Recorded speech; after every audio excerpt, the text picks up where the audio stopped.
Assalamualaikum warahmatullahi wabarakatuh. Apa kabar Bunda cantik, sehat dan bahagia selalu dan senantiasa dilimpahkan rezeki yang berlipat ganda. Amin. Baskara belum menghubungi siapapun, sementara Hasya saat ini masih berada di ruang gawat darurat. Ia sudah diberikan obat pereda nyeri sehingga rasa sakit di lambungnya mulai berkurang. Penyakit kamu dari dulu itu sama. Kalau kelelahan, telat makan, banyak pikiran, pasti begini.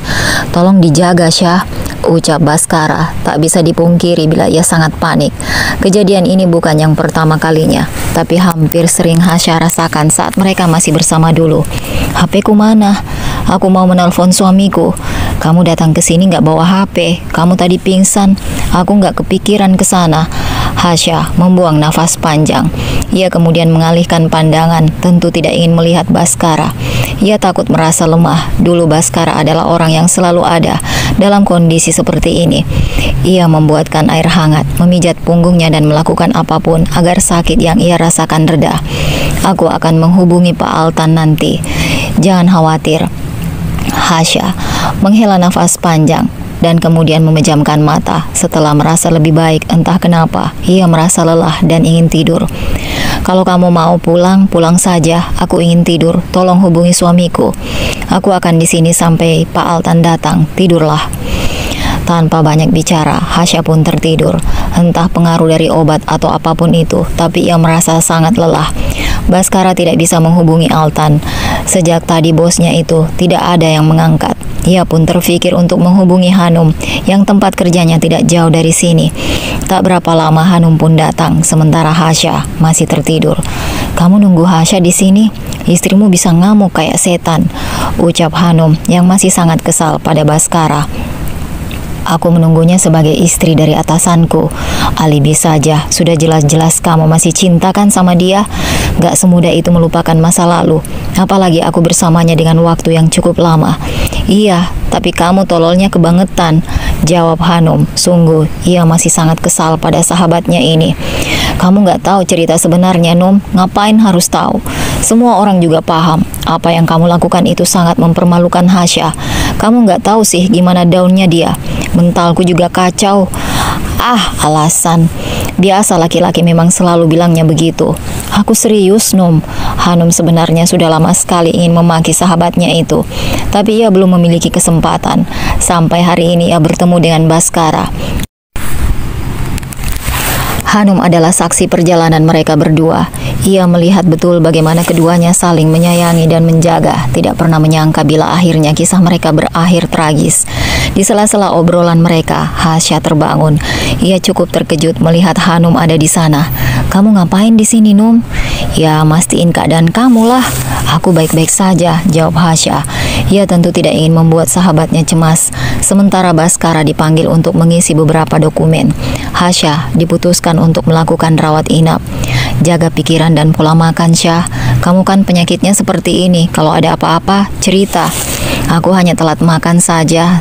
Tentu, apapun aku ceritakan padamu. Tidak berapa lama setelahnya, Baskara pun kembali. Hasya segera dibawa ke ruang rawat inap. Sampai saat ini, Altan belum bisa dihubungi. Waktu sudah menunjukkan semakin sore. Sementara kepergian Altan ke Singapura tidak langsung bertemu dengan orang yang ia cari. Ia butuh beberapa waktu sampai akhirnya dengan Putri Rengganis. Aku mencarimu lama sekali. Kamu menutup semua akses media sosial, ucap Altan kepada wanita yang kini duduk di hadapannya. Ia bahkan terlihat gugup, seolah tidak percaya bertemu dengan wanita ini. Putri tersenyum. Aku memang tidak bermain media sosial. Sudah lama sekali, jadi aku tidak menutup akses kepada siapapun. Terus, kenapa begitu? Bukannya kamu dulu sangat aktif di media sosial? Gak apa-apa, Tan. Seiring bertambahnya usia, ada hal yang ingin aku kurangi, termasuk media sosial, jawab Putri. Seperti biasa, ia selalu berbicara dengan senyumnya yang khas.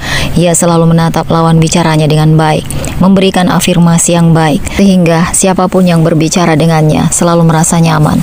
Kamu memang masih menggunakan media sosial? Altan menggelengkan kepalanya. Kamu menetap di sini? Tanya Altan. Tidak, aku hanya menetap untuk beberapa bulan saja. Aku sekolah memasak di sini. Lalu kamu tinggal di mana? Tanya Altan. Ia masih berusaha untuk mengoreksi lebih dalam informasi tentang Putri. Tapi sepertinya sahabat kecilnya itu lebih banyak bungkam. Ia bahkan tidak memberitahukan di mana ia tinggal sekarang. Aku dengar kamu sudah menikah. Selamat Altan. Aku ikut bahagia.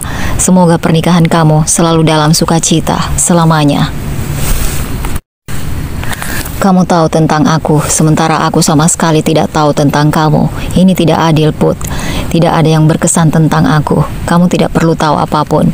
Altan hanya menatap Putri. Bagaimana bisa ia bisa sesantai itu? Sementara selama ini ia merasa sudah terkurung dalam janji yang sudah mereka buat. Kamu tidak ingat dengan janji kita, Put? Tanya Altan dengan tatapan yang penuh putus asa. Putri kembali tersenyum. Janji apa sih, Tan? Aku saja lupa. Lagi pula, kita sudah punya kehidupan masing-masing. Jangan bahas hal itu. Nikmati saja kehidupan yang sudah kamu jalani. Begitu juga dengan kehidupanku. Kamu tidak ingat dengan malam itu? Tanya Altan lagi. Kali ini Putri diam. Ia memilih untuk tidak menjawab apapun. Aku harus kembali ke apartemen, ucap Putri. Tunggu sebentar, aku sudah mencari kamu ke sana kemari. Setidaknya setelah kita bertemu lagi, jangan berpisah dengan cara seperti ini. Kamu jangan seperti ini, Altan. Kamu bukan lagi Altan yang dulu, jadi jangan berlebihan tentang kita. Jalanin saja apa yang sudah ada di depan kamu sekarang. Kamu punya istri, bahagiakan istri kamu. Kemudian Putri pergi meninggalkan tempat ini tanpa memberikan jejak apapun seperti biasa. Mencarinya sangat sulit, tapi bertemu dengannya hanya sekejap saja, tanpa mendapatkan hasil apapun. Setelah Putri berlalu, akhirnya Altan pun membuka ponsel yang sejak tadi ia matikan. Sudah ada beberapa pesan dan panggilan dari Baskara yang mengabarkan bila istrinya sedang sakit. Tidak lupa sebuah foto dilampirkan ketika Hasya sedang memakai selang impus. Altan mencari jadwal penerbangan yang paling cepat. Pagi tadi ia sudah berjanji akan pulang lebih cepat, tapi nyatanya istrinya itu sudah masuk ke rumah sakit. Hasya tidak sedang main-main dengan apa yang ia rasakan. Segera Altan pergi ke bandara. Namun sial sekali ia harus ketinggalan pesawat dan baru bisa naik pesawat berikutnya pukul 9 malam. Sungguh rasanya ia sangat kesal. Ketika hampir tengah malam akhirnya ia sampai di rumah sakit. Ia mendapati Altan sedang terlelap di sebuah kursi menunggu istrinya, sementara Hasya terbangun mendengar pintu dibuka dan mendapati suaminya ada di sana. Segera Altan pun mendekat. "Kamu baik-baik saja?" tanyanya pelan. Ia tidak ingin membangunkan Baskara yang sepertinya sangat kelelahan. Hasya hanya mengangguk saja. "Kenapa baru datang?" "Maaf, tadi aku ada sedikit kendala." "Gak apa-apa," jawab Hasya. Setelah bertemu dengan Putri, entah kenapa ada perasaan lega di hati Altan dalam menjalani rumah tangga ini, karena sebelumnya selama beberapa tahun hidupnya ia terkurung dalam sebuah janji. Bahkan ia tidak berani membuka hubungan baru dengan siapapun. "Kepalaku pusing," ucap Hasya. Dengan sedikit ragu, Altan memegang kepala istrinya, kemudian memijat dengan perlahan. "Keningmu panas sekali," ucap Altan. "Iya, tadi kata suster aku demam. Tapi tadi di rumah hanya enggak enak perut saja." "Ya sudah, istirahat saja, biar agak enakan." Sungguh kali ini Hasya melihat suaminya yang sangat berbeda. Kesedihan selama seharian. Ia menunggu suaminya terbayar dengan sikap manis yang Altan berikan. Kemudian Baskara mengerjap. Ia terkejut melihat Altan ada di sini. "Maaf Pak, saya ketiduran," ucap Baskara. "Tidak apa-apa, terima kasih sudah menjaga istri saya." Baskara mengangguk. "Kalau begitu kamu pulang saja. Besok kamu boleh izin masuk siang." "Baik Pak." Lalu Baskara pun pamit kepada keduanya. "Terima kasih ya," ucap Hasya. "Iya, sama-sama Bu," jawab Baskara. Tak pernah menyangka bila pada akhirnya hubungan mereka akan seasing ini di depan Altan. Tentu saja Baskara tidak bisa bersikap menjadi seorang teman bagi Hasya. Akhirnya ia pun berlalu. Tinggallah mereka berdua saat ini. Hari berganti, Hasya masih mengalami demam yang naik turun. Mengetahui Hasya sakit, mertuanya pun datang dengan membawa berbagai macam makanan. "Kamu jangan terlalu capek, makanya dibuat enjoy saja menjalani kehidupanmu ini," ucap ayah mertuanya. "Iya Pak, tadinya aku mencari kesibukan saja. Makanya cepat punya anak biar ada yang nemenin di rumah kalau suami nggak ada," sahut ibu mertuanya. Hasya hanya tersenyum saja. Kenyataannya begitu miris. Bahkan sampai saat saat ini ia sama sekali belum disentuh oleh suaminya sendiri. Doakan saja nanti setelah Hasya keluar dari rumah sakit dan sehat, kita mau bulan madu, ucap Altan. Hasya langsung melihat ke arah suaminya. Mau bulan madu kemana? Tanya ibunya. Yang dekat-dekat saja di Indonesia, jawab Altan. Pulang bawa kembar ya, jawab ibunya. Amin, mereka menjawab serempak. Hasya sesekali mencuri pandang ke arah suaminya. Sebenarnya apa yang sedang Altan rencanakan? Kenapa bisa semanis ini? Setelah 3 hari menginap di rumah sakit, akhirnya Hasya diizinkan pulang. Selama itu juga Altan tidak masuk kerja dan menunggu istrinya. Bahkan ketika sampai di rumah, Hasya masih terheran-heran. Kamu kenapa sih? Kenapa apanya? Kamu sikapnya lain. Kamu kemasukan setan apa? Ngawur sekali, setan dari mana?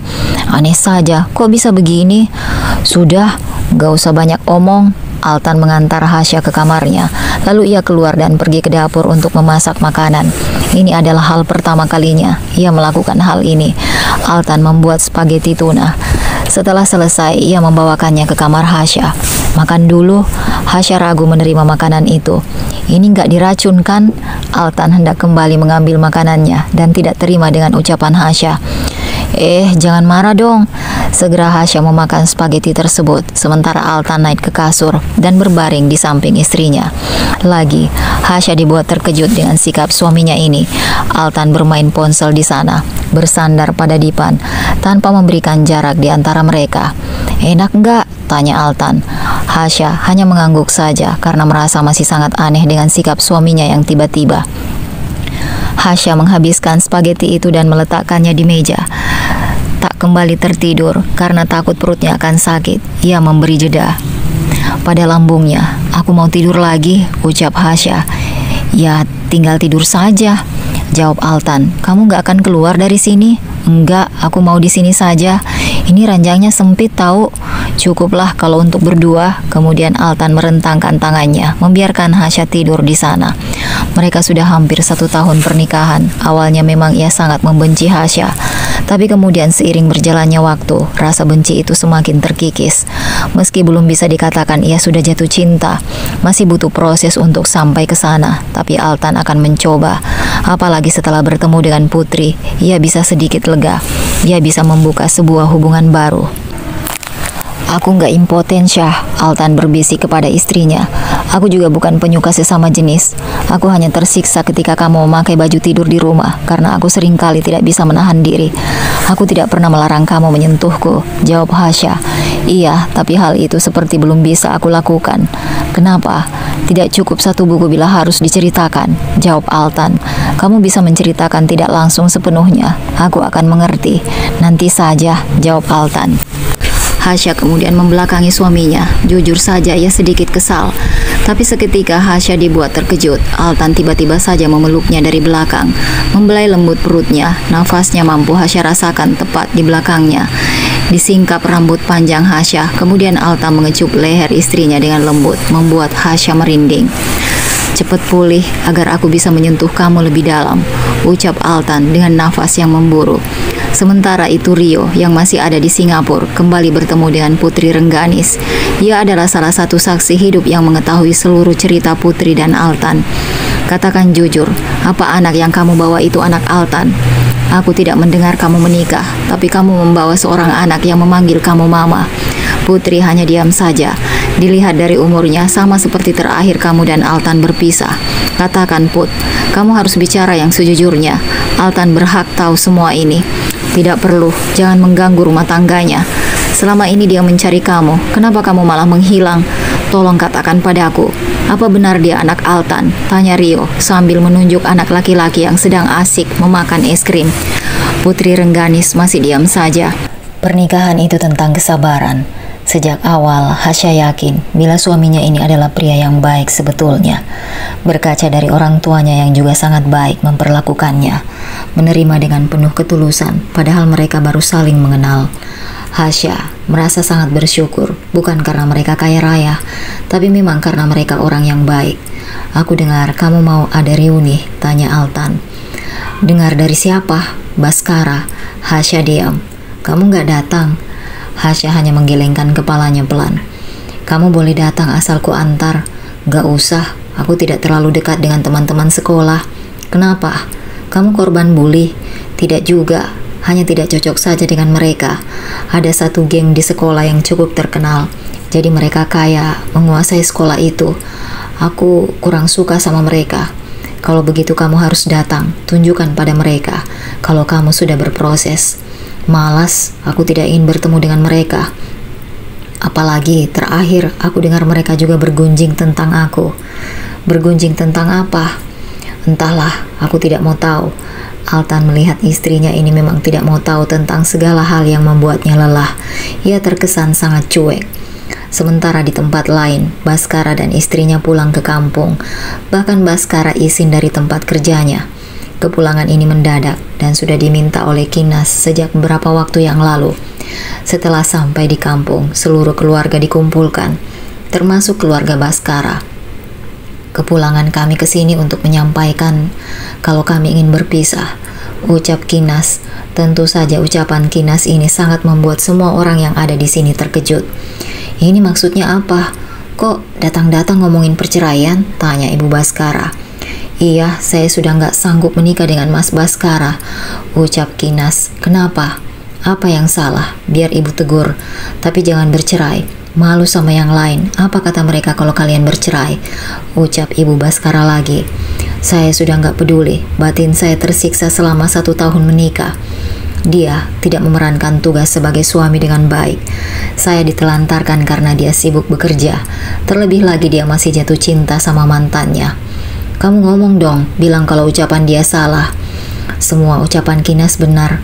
Jadi saya menghargai keputusannya untuk bercerai. Saya juga tidak bisa memaksa.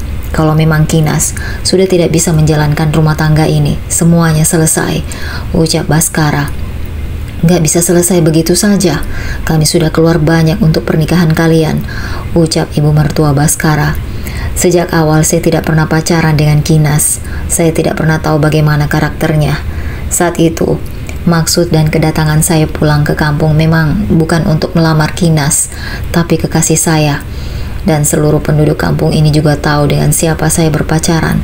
Saya sudah dijebak dan dibohongi termasuk oleh keluarga saya sendiri. Itulah kenapa saya akan tetap pada keputusan untuk bercerai. Karena selama 1 tahun lebih ini, saya sudah hampir mau gila. Merasa tidak ingin berdebat lagi. Akhirnya Baskara pun beranjak dari duduknya dan kemudian disusul oleh orang tuanya.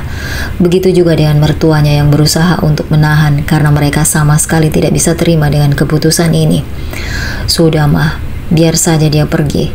Dia sudah membuatku hancur. Tunggu saja waktunya di mana dia lebih hancur, ucap Kinas sambil menatap punggung suaminya dengan tatapan yang tajam. Sementara Ibu Baskara terus memohon agar anaknya itu menarik semua ucapannya. Ia tentu berharap tidak ada perceraian dan tidak siap menanggung malu. Apa jadinya kalau sampai kamu bercerai dan jadi bahan omongan warga sekampung, ucap ibunya. Sementara ayahnya tidak banyak bicara karena tahu watak istrinya yang sangat ambisius dan bisa melakukan apa saja untuk egonya. Ibu ingin aku menikah dengannya kan? Sudah aku lakukan meski aku sangat tersiksa. Sekarang aku ingin bercerai dengannya. Tidak ada seorang pun yang bisa menghalangi. Aku sama sekali tidak peduli mau bagaimanapun nantinya. Aku jadi bahan gosip. Kamu jahat sama ibu sendiri, Baskara. Lalu apa yang ibu lakukan padaku? Apakah tidak lebih jahat? Ibu memisahkanku dengan wanita yang sangat aku cintai. Cinta itu nggak penting. Ibu sudah mengalami dengan bapakmu. Yang penting itu kedudukan, kehormatan, agar hidupmu tidak diinjak-injak oleh orang lain, Baskara. Tuh, aku tidak butuh, Bu. Semenjak menikah sama sekali aku tidak pernah merasakan bahagia. Aku menderita dan tertekan. Kehormatan seperti apa yang harus aku cari? Ucap Baskara. Ia terengah-engah karena menahan emosinya. Susah bicara dengan anak yang keras kepala seperti kamu. Kamu ini anak laki-laki satu-satunya. Seharusnya kamu bisa diarahkan. Jadi contoh buat adikmu Sarah. Contoh apa? Contoh untuk tidak bahagia. Saat ibu mengatakan akan melamar seorang wanita, aku sudah pulang dengan rasa bahagia karena aku pikir wanita itu adalah Hasya, satu-satunya wanita yang sangat aku cintai. Aku kabari dia, bila akan datang melamar, kami bahagia. Dia menyiapkan hal yang terbaik yang dia punya. Tapi apa? Ibu membuatnya malu. menghancurkan mentalnya luar biasa. Aku tidak bisa melawan karena ibu membuat drama yang luar biasa. Mental kami sama-sama dihancurkan oleh ambisi ibu. Aku lelah. Aku ingin menentukan hidupku. Setiap aku hancur, bukan hanya karena menikah dengan wanita yang tidak aku cintai, tapi aku juga harus melihat wanita yang aku cintai dengan pria lain. Terserahlah, anak durhaka kamu. Diam, ucap bapaknya yang sejak tadi diam. Ia menggebrak meja sehingga membuat semua yang ada di sini diam. Bisa diam tidak kalian? Kalau kamu mau menikah dengan pria terhormat, kamu cari saja, tidak perlu menyiksa anakmu, ucap bapaknya. Seumur hidup terlalu lama ketika dihabiskan dengan orang yang tidak tepat, seperti ayah Baskara yang terpaksa harus menjalani hidupnya dengan wanita yang selama ini tidak bisa menciptakan rasa bahagia di dalam rumah. Tapi apalah daya, rasa cinta kepada anak-anak jauh lebih besar. Ia tak ingin anak-anaknya tumbuh dengan orang tua yang tidak utuh. Pokoknya, ibu gak akan terima kalau kalian sampai bercerai. Ibu gak mau, kecuali kalau kamu mau lihat ibumu mati berdiri menahan malu, ucap ibunya sambil berlalu pergi ke kamarnya. Baskara hanya bisa menghela nafas panjang. Ia terkadang bingung bagaimana menyikapi sikap ibunya. Sebagai anak selama ini, ia sudah sering berkorban, tapi sama sekali tidak pernah berarti bagi ibunya. Sejujurnya, Baskara sangat lelah dengan keadaan ini. Aku harus kembali ke Jakarta, Pak. Ayahnya itu hanya mengangguk saja. Kamu jaga ayah dan ibu di sini, Dek, pintanya pada sang adik. Iya, Mas. Baskara kemudian pergi meninggalkan rumahnya dengan perasaan yang kacau. Kita ke Bali minggu depan, ucap Altan kepada istrinya. Kenapa mendadak? Tanya Hasya. Kalau direncanakan, suka nggak jadi? Iya juga. Kita bisa bicara sebentar nggak? Tanya Altan. Hasya menganggukkan kepala. Kemudian ia menutup laptopnya dan duduk saling berhadapan. Mereka hanya terhalang oleh sofa. Mau bicara apa? Tentang pernikahan kita? Oke, silahkan. Kita adalah dua manusia yang sama sekali tidak saling mengenal sebelumnya. Bahkan untuk sekedar latar belakangku pun kamu tidak tahu. Terus, aku ingin kita memulai sebagai teman, tidak langsung menjadi suami istri. Kita saling mengenal terlebih dahulu, kita saling mendekat, kita menjalin komunikasi dengan baik. Sejak awal itu yang ingin aku lakukan, tapi sulit. Aku memang menutup diri selama ini dan belum berani membukanya. Sampai akhirnya aku sadar bila tak bisa terus-menerus menutup diri. Tidak apa-apa, aku bisa mengerti, jawab Hasya. Aku boleh bertanya sesuatu? Siapa Putri Rengganis? Altan menghela napas panjang. Ia tidak pernah sama sekali menderita. Tentangnya entah dari mana Hasya tahu. Kamu tahu dari mana nama itu? Aku tidak pernah sengaja melihat ponselmu dan menemukan nama itu. Bukan siapa-siapa, hanya wanita dari masa lalu. Seperti Baskara di hidup kamu. Hasya langsung diam ketika nama Baskara disebut. Aku juga mau bertanya kepadamu.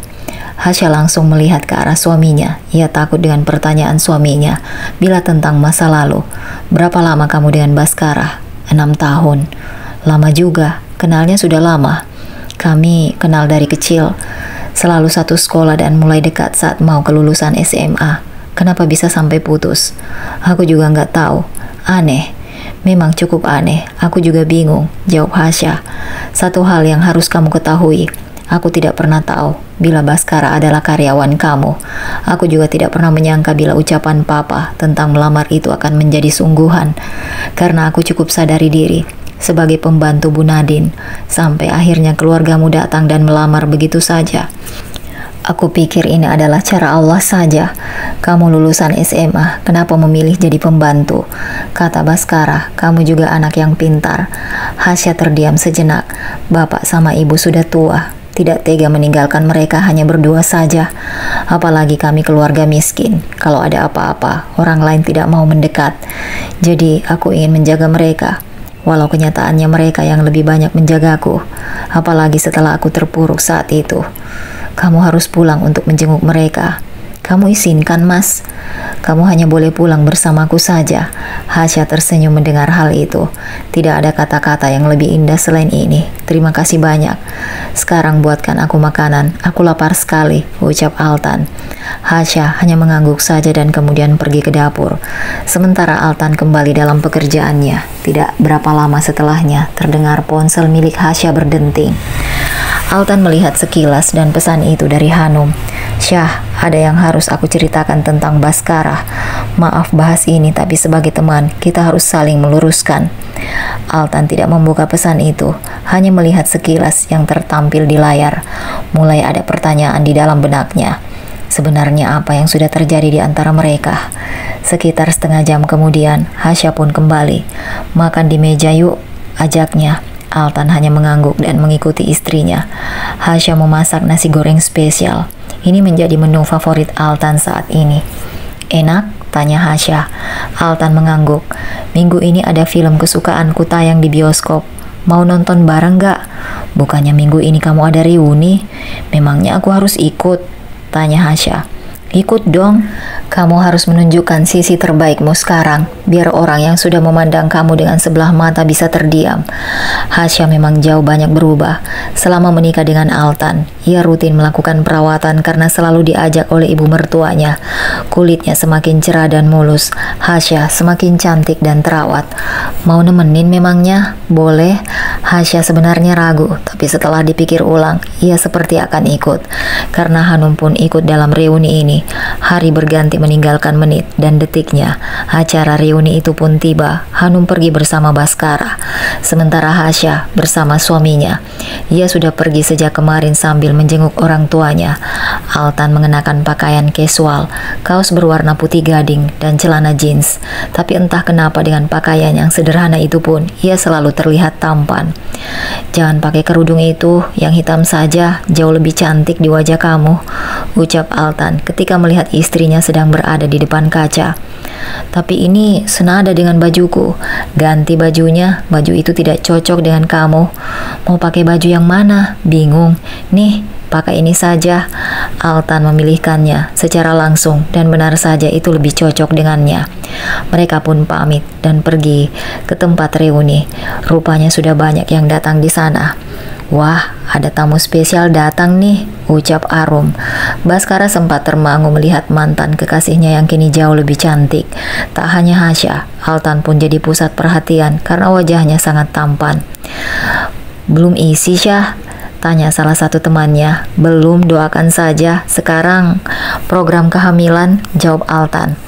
Oh, lagi ke dokter ya? Memang kalian ada yang bermasalah? Tanya Arum. Belum sampai ke dokter, kita lagi sering bulan madu saja, jawab Altan lagi. Hasya, kamu kayak Cinderella, dari upik abu jadi sang putri, ucap Anita temannya. Hasya hanya tersenyum saja. Berbanding terbalik sama si Baskara malah cerai sama istrinya, ucap Aris. Mendengar hal itu, Hasya terkejut dan langsung melihat ke arah Baskara yang hanya menunduk saja. Seperti reuni pada biasanya, mereka lebih banyak pamer tentang pencapaian. Altan lebih banyak dengan Baskara, sementara Hasya dengan Hanum.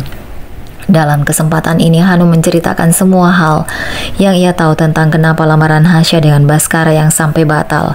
Karena Hasya pun tidak pernah tahu kebenarannya. Yang ia tahu selama ini hanyalah Baskara yang mempermainkannya, sehingga muncul rasa marah yang tidak pernah habis.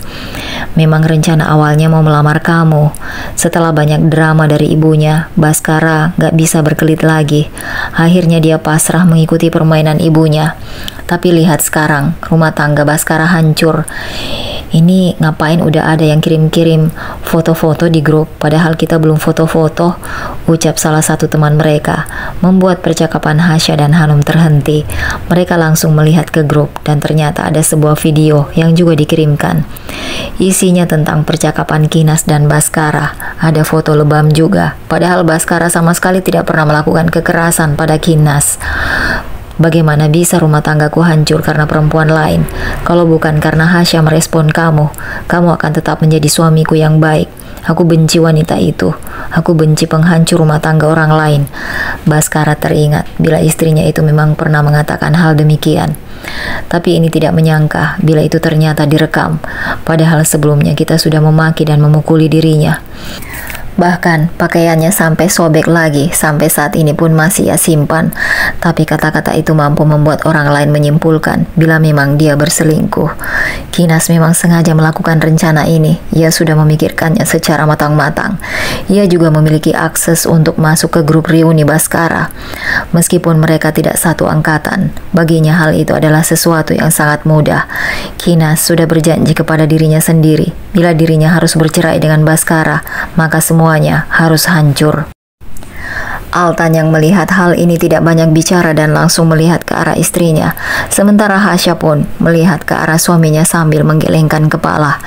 Jangan terlalu dipercaya, aku adalah saksi hidup mereka berdua. Tidak mungkin mereka melakukan sesuatu yang buruk dengan mengkhianati pernikahan mereka sendiri, ucap Hanum. Dia tidak tahan untuk menahan diri. Kamu kan sahabatnya, ya pasti menjadi garda terdepan untuk membela, ucap Anita. Bukan masalah sahabat, aku tahu mereka berdua, mereka tidak mungkin berselingkuh. Ini buktinya jelas loh, masa masih mau disangkal, jawab Arum. Lagi pula gosip ini sudah menyebar kemana-mana. Waktu Hasya sakit, Baskara menunggunya semalaman di rumah sakit. Padahal di rumah Kinas juga sedang sakit, lanjut Arum. Entah mereka tahu dari mana tentang hal ini. Apakah Kinas yang mungkin sudah menyebarkan semua berita tidak benar itu?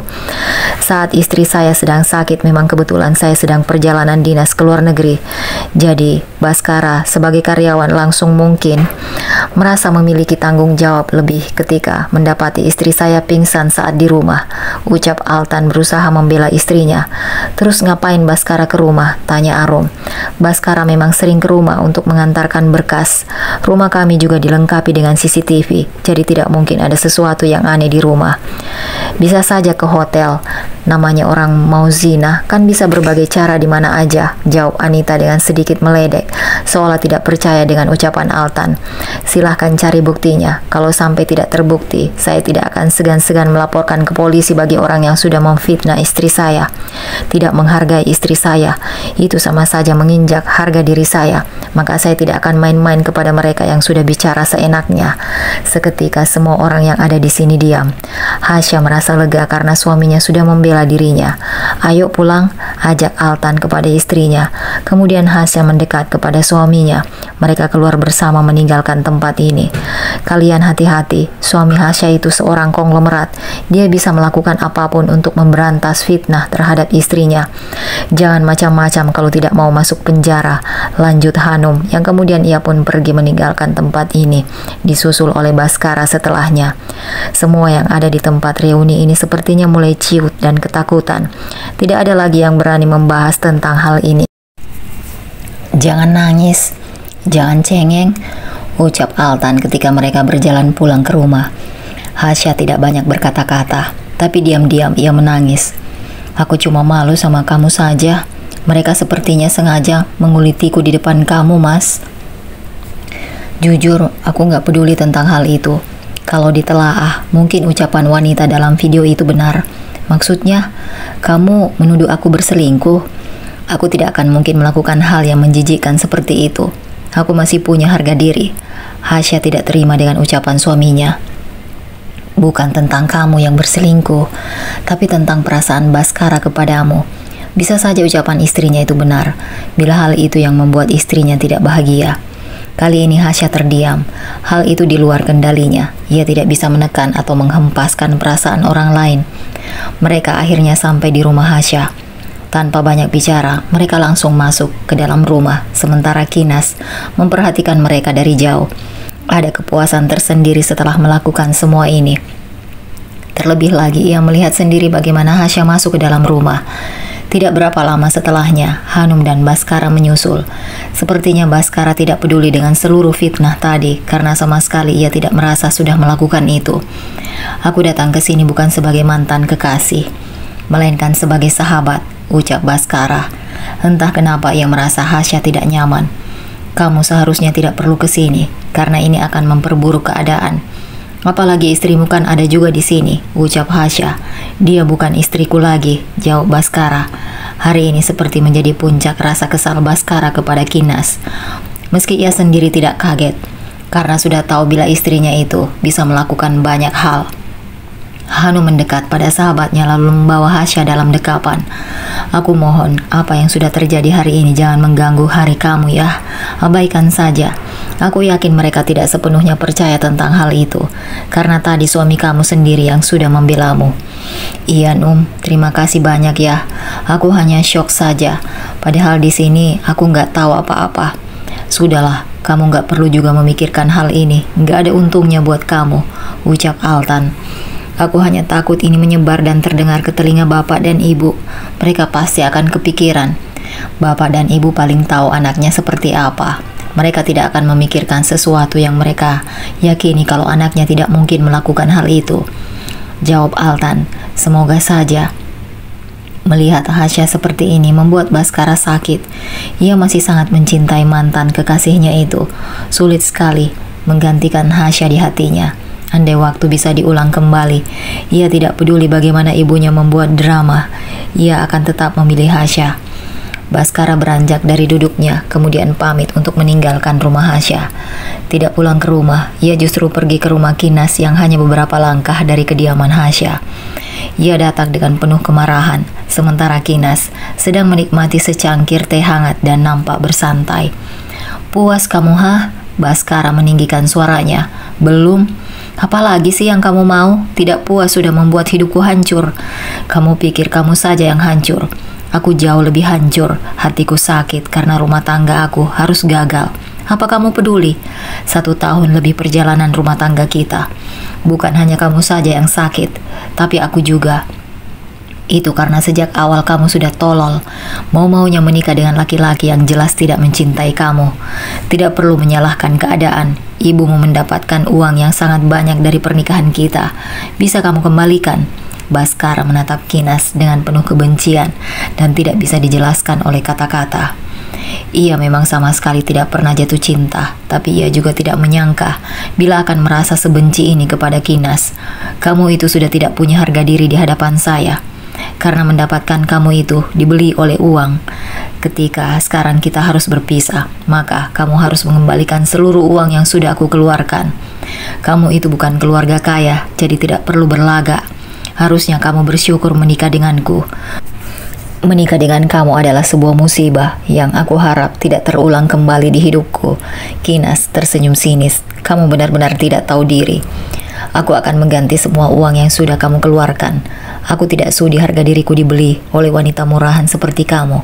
Kamu pikir aku tidak tahu bila saat menikah denganku, kamu bukanlah seorang perawan.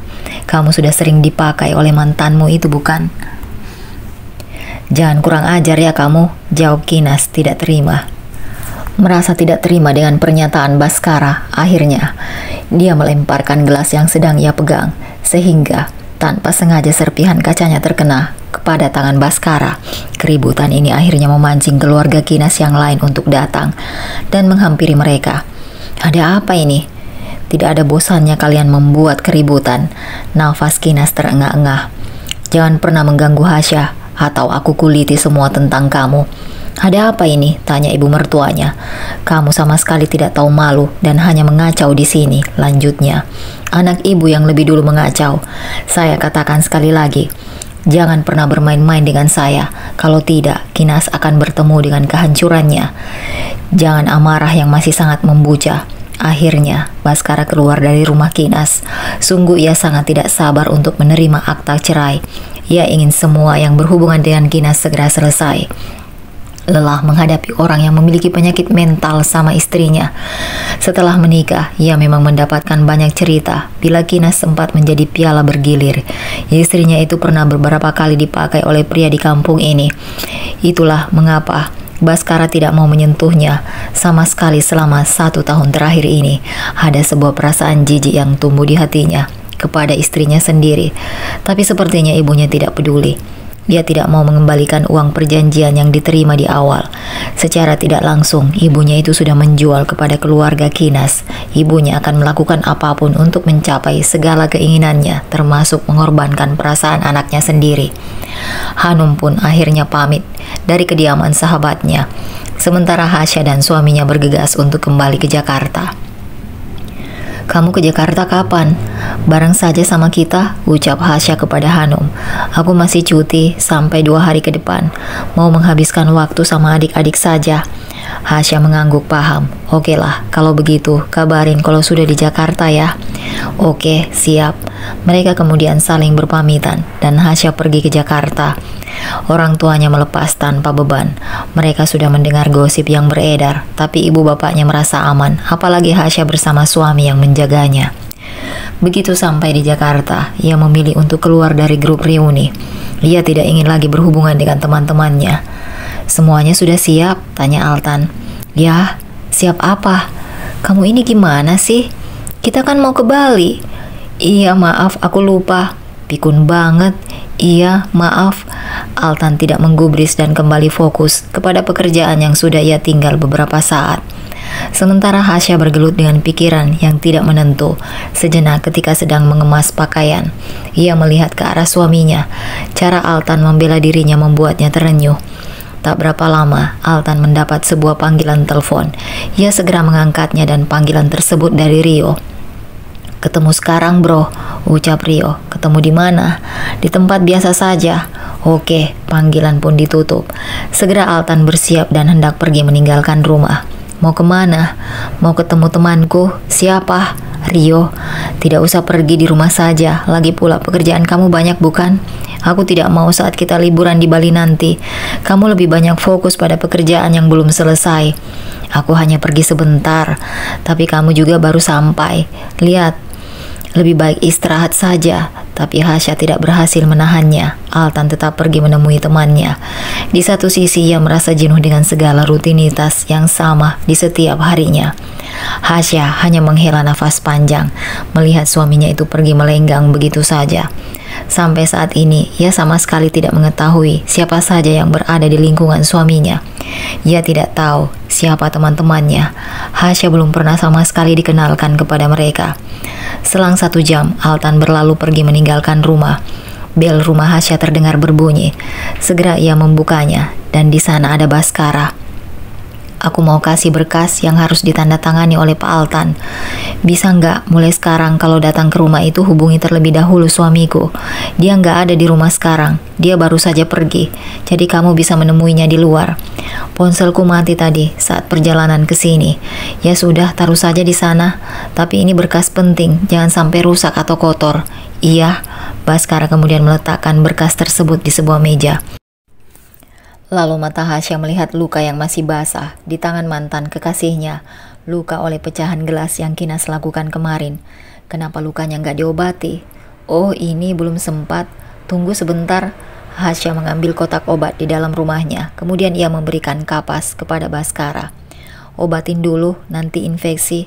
Baskara mengambil kotak obat tersebut dan kemudian duduk di kursi teras rumah. Sementara Hasya duduk di sebelahnya. Mereka terhalang oleh meja dan memperhatikan lukanya yang sepertinya dalam. Kemarin Kinas melempar gelas dan ada yang kena di tanganku. Dia barbar sekali, sikapnya kasar. Itulah kenapa aku memilih berpisah, bukan alasan karena kamu atau siapapun. Aku juga tidak bisa terus-menerus bersama dengan orang seperti dia. Mentalku hancur, lanjut Baskara. Rasa marah Hasya seketika hilang sejenak. Tahu kenyataan yang terjadi, tapi semuanya hanya tinggal cerita. Hasya, saat hari pernikahan kamu, itu adalah menjadi hari paling berat dalam kehidupanku. Seharian aku tidak makan, semalaman aku tidak bisa tidur. Tapi di satu sisi, aku merasa lega karena kamu beriringan dengan seorang pria yang tepat. Pak Altan orang yang baik. Hasya tak banyak berkata, ia memilih diam, sambil menikmati semilir angin yang terasa sejuk menyapu wajah. Kamu masih menjadi bagian paling penting dalam hatiku. Perjalanan 6 tahun kita adalah waktu yang terbaik dan paling indah yang pernah kita lewatkan. Aku memberikan kita banyak mimpi, karena memang aku ingin mewujudkan semuanya. Tapi ternyata semua tidak berpihak pada kita. Walau sebuah dengan sebaik mungkin, kita merawatnya bersama. Mereka saling bertatapan selama beberapa detik. Pertahanan Baskara ingin runtuh. Jujur saja, ia ingin mengatakan banyak hal kepada Hasya, karena mereka tidak sempat mengutarakan perpisahan. Aku hanya takut kalau kamu tidak tergantikan, kalau kamu tetap jadi pemenangnya, kalau kamu tempat pulang hatiku yang sesungguhnya. Tapi cukuplah kamu disimpan dalam hati kecil saja. Sudahlah Bas, jangan menceritakan lagi tentang ini. Hati Hasya sakit rasanya. ada hal yang membuatnya ingin menangis. Tidak, Syah, anggaplah ini perpisahan kita yang belum sempat aku utarakan. Hiduplah dengan baik dan bahagia, meski kamu sudah tidak dalam genggamanku lagi. Tapi aku akan selalu membicarakanmu dengan Tuhanku ketika aku rindu. Aku sangat mencintai kamu. Tak terasa, tangis Hasya akhirnya pecah setelah selama ini ia simpan semua rasa kecewa. Jangan menangis, setidaknya kita sama-sama lega karena sudah mengucapkan saling berpisah. Di tengah isak tangisnya, mobil Altan datang. Segera Hasya menyeka air matanya dan masuk ke dalam. Ini Pak, saya ngasih berkas yang Bapak minta. Oh iya, thanks. Sama-sama Pak, kalau begitu saya pamit dulu. Altan hanya mengangguk dan kemudian masuk ke dalam. Ia melihat istrinya dengan mata yang sembab, memberikannya minum. Ngapain kamu nangis-nangisan sama mantan? Tolol sekali orang model begini, punya suami masih nangis-nangisan sama mantan. Pantas saja istrinya menuduh kamu seperti itu. Memang dilayani kan? Apa sih Mas, kok ngomongnya kemana-mana? Kamu mau balik lagi sana? Mau ngeduda tuh? Aku izinkan kamu jadi janda. Mas, kalau ngomong hati-hati, jawab Hasya. Aku serius. Silahkan, kalau kamu mau balik sama dia, aku bisa ceraikan kamu kapan saja. Mas, gua nggak peduli. Ngapain nikah sama perempuan yang masih mewek sama mantannya? Nggak guna jadi perempuan. Udah, ngejanda aja sana, biar kalian bisa bersatu dan hidup bahagia. Nggak rugi gua.